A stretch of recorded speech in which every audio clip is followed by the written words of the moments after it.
Você já parou para pensar que o mundo poderia ter sido completamente diferente se o momento certo nunca tivesse chegado? What? E se eu te dissesse que Paulo, o apóstolo, com apenas 4 palavras, revelou o timing perfeito de um dos maiores eventos da história humana? Um evento que não foi apenas teológico, não foi apenas religioso, mas se encaixou de maneira precisa no cenário político, histórico e cultural da sua época. Pois é, aquele cara lá no primeiro século, com toda a sua visão, falou algo tão profundo e tão certeiro que até hoje, estudiosos se perguntam como ele soube o que soube. To pleroma to chrono, a plenitude do tempo. Essas palavras de Paulo não são uma expressão religiosa, tá bom? São uma chave que abre o entendimento de como tudo se alinhou, como a história, as culturas, a expansão romana, a filosofia grega, a tradição judaica, para que a mensagem de Jesus fosse plantada na terra e germinasse de forma global até os dias de hoje. Sobre o que Paulo estava realmente falando? E o que isso tem a ver com o momento exato em que você está vivendo agora? Pois bem, a resposta é mais surpreendente do que você imagina.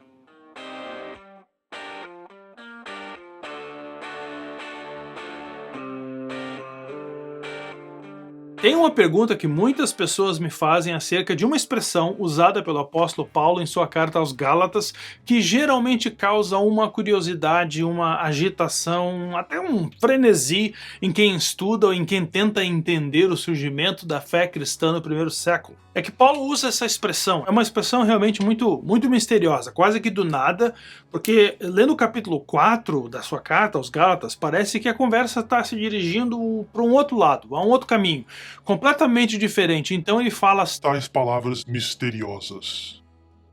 qual é o motivo de tamanha curiosidade? Bom, acontece que as palavras do apóstolo servem para explicar exatamente o que estava acontecendo historicamente, teologicamente, espiritualmente, no momento em que ele está escrevendo a sua carta. Mas também, e aqui é a questão, suas palavras fornecem uma ideia acerca daquilo que viria a acontecer com a igreja muitos anos e até mesmo muitos séculos depois da sua morte.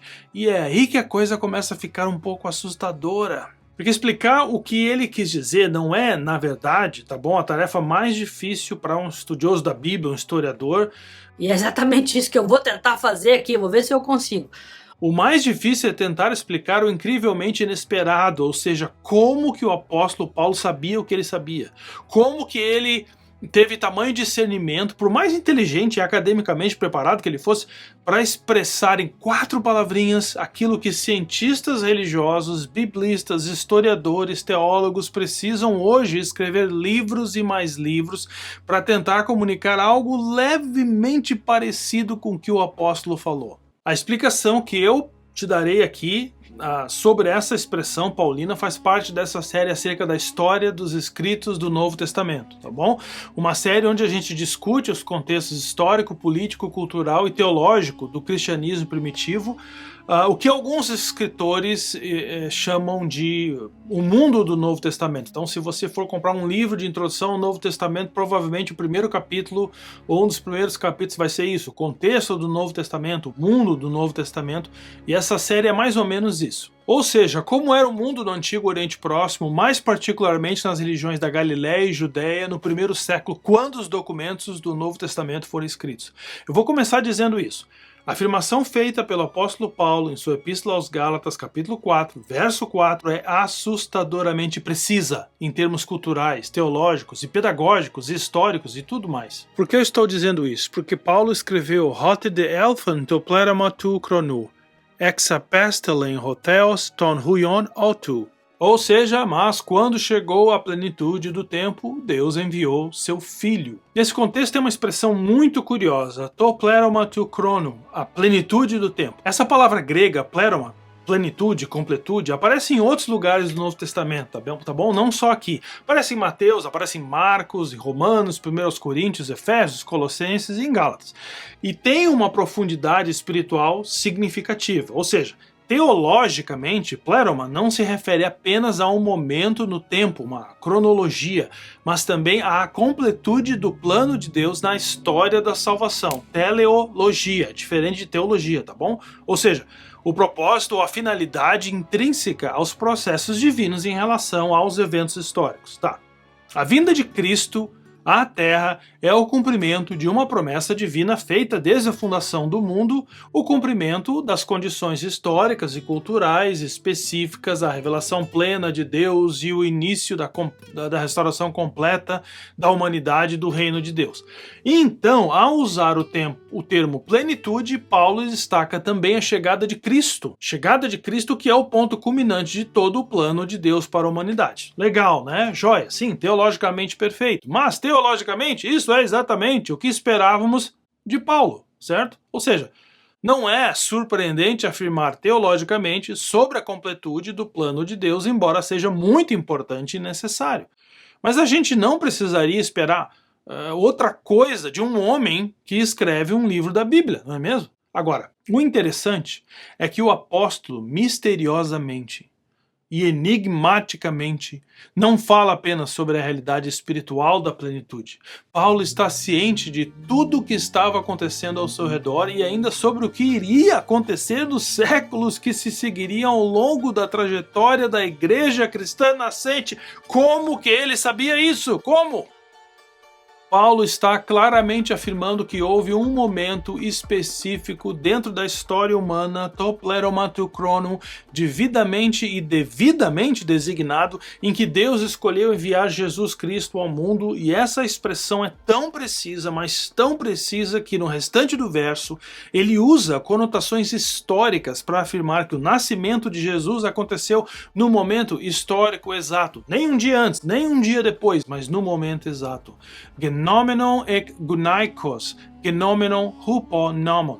Ou seja, Jesus tendo nascido de uma mulher, tendo nascido de um ser humano, como todos os humanos nascem, em um tempo histórico definido, em uma sociedade definida, em uma cultura definida, e também tendo nascido debaixo da lei, Jesus vivendo debaixo de um preceito religioso definido, que era a Torá, a lei judaica, Paulo está revelando e chamando a atenção da gente, dos seus leitores, que nada poderia ter acontecido de um jeito diferente do que exatamente aconteceu. Você sabe aquela ideia, tudo na vida acontece por um propósito, tem um tempo certo, né? Você vê o fulano, ele estudou tanto, se preparou tanto, nunca conseguiu o emprego dos sonhos, aí de repente ele conseguiu. Pois é, tudo na vida tem o seu tempo certo, né? Pois é, não é isso que Paulo está falando. Não. Paulo usa a sua expressão a plenitude do tempo para sugerir que tudo estava perfeitamente preparado para a chegada de Jesus, tanto em termos espirituais, teológicos, quanto em termos históricos. Uma das perguntas mais importantes para se conhecer o background do Novo Testamento, ou seja, conhecer o mundo do Novo Testamento, o que estava acontecendo com Jerusalém e arredores quando os escritos do Novo Testamento foram compostos, uma das perguntas mais importantes é, sem dúvida, de que maneira a igreja primitiva ou o movimento de Jesus no primeiro século poderia ter se desenvolvido caso os mundos judaico, helenista, o mundo grego, e romano nunca tivessem colidido no primeiro século. Exatamente no período do nascimento, do ministério, da morte, da ressurreição, da ascensão de Jesus e o estabelecimento dos primeiros grupos de discípulos de Jesus. Ou seja, nunca antes de Jesus, nunca depois de Jesus, os mundos judaico, grego e romano se encontraram da maneira tão particular como aconteceu no período em que Jesus nasceu, ensinou, morreu, ressuscitou. Nunca aconteceu de novo. Paulo está dizendo aos Gálatas, e para você e para mim, que Jesus veio ao mundo não no dia em que Deus simplesmente achou que seria bacana enviar o seu filho ao mundo. Uau, que dia bonito hoje, um céu tão estrelado, acho que eu vou enviar o meu filho lá pro mundo. Não foi assim. Deus, em seu misterioso tempo, que se interrelaciona com o nosso tempo histórico, esperou até o momento, e isso levou milênios, que essas três civilizações, judaica, grega e romana, após serem formadas, influenciadas, moldadas por tantas interações históricas com tantas outras nações, Egito, Assíria, Babilônia, Pérsia, entre outras, pudessem formar o solo fértil, o contexto perfeito, o momento mais apropriado e exato possível para que Jesus nascesse, ensinasse, realizasse realizasse milagres, fosse condenado, fosse crucificado, morto e ressuscitasse, fazendo com que a sua mensagem não apenas fosse espalhada pelo mundo, mas alcançasse o coração de mulheres e homens no momento exato, no momento preciso. Ok, alguns caveats, como se diz aqui no Canadá, algumas observações devem ser feitas nesse momento, tá bom? Como historiador, eu vou fazer essas observações.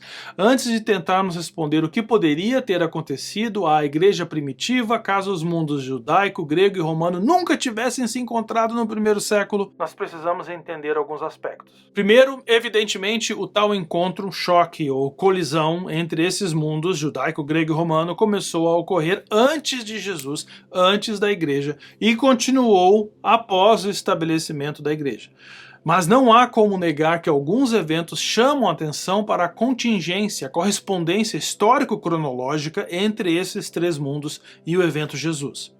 Segundo, esta é uma investigação feita em retrospectiva. Claro, nós estamos estudando a história, ou seja, É um exercício de especulação histórica no intuito de tentarmos entender o que já aconteceu historicamente nesse encontro entre esses três mundos e a relevância desse encontro para o movimento de Jesus. Já aconteceu, tá bom? Já podemos tirar algumas conclusões e não há como alterar isso e, portanto, saber exatamente o que teria acontecido caso esses três mundos não tivessem se encontrado. E terceiro, Deus é soberano. A Bíblia já fala isso. E a sua soberania, controla a história da criação desde o surgimento até a redenção final, ou seja, aconteceu com a igreja o que deveria ter acontecido com a igreja. Se Deus quisesse que tivesse acontecido parecido, seria parecido. Se Deus quisesse que tivesse acontecido de outra forma, seria de outra forma. Eu já sei disso. Mas isso não nos impede de tentar compreender historicamente como o processo foi desenvolvido. E posso garantir que investigar tal processo é muito interessante.